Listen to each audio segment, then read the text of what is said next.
In conclusion, just kidding. This is the introduction. Intro to what?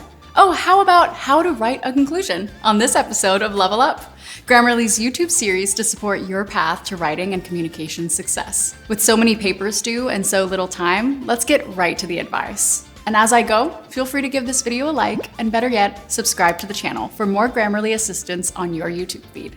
And if you're in need of writing and communication assistance, visit Grammarly.com to download the free writing tool that will help with all your writing needs. For many, the conclusion is a dreaded part of essay writing.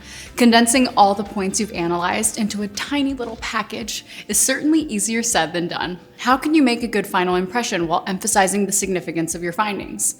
Well, an effective conclusion paragraph should ultimately suggest to your reader that you've accomplished what you set out to prove. Let's talk about how to write a good conclusion, and follow that with 3 must-see strategies for success. When writing your conclusion, you'll want to start by restating your thesis. Since the thesis is the central idea of your entire essay, it's wise to remind the reader of the purpose of your paper. Once you've restated your thesis, in a way that's paraphrased, of course, and offers a fresh understanding, the next step is to reiterate your supporting points. If nothing else, remember this: the conclusion should convey a sense of closure alongside the larger meaning and lingering possibilities of the topic. Now, let's move on to our 3 must-know strategies for ending your essay in a savvy and thought-provoking way. Strategy number 1, ask yourself, so what? The end of an essay should answer the question, so what? Or why does this all matter? It's helpful to ask yourself this question at the start of drafting your thesis and come back to it throughout. Strategy number 2, add perspective.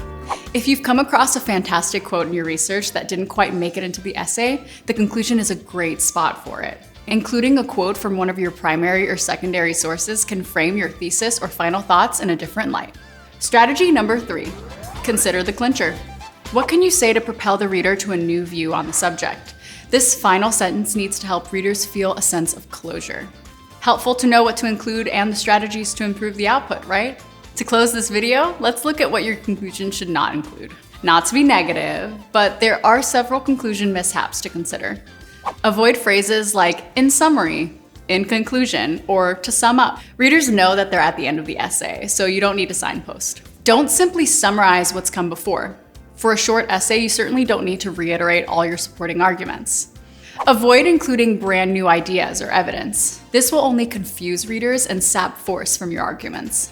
Now that you have this useful roadmap, I hope you can feel confident that you know how to write a good conclusion that leaves readers with a solution, a call to action, or a powerful insight for further study. And that, my friends, is how to write a conclusion. As always, you can find more episodes like this on Grammarly's YouTube to uplevel your writing and communication skills. And visit Grammarly.com if you're interested in getting quality communication assistance today. See you next time.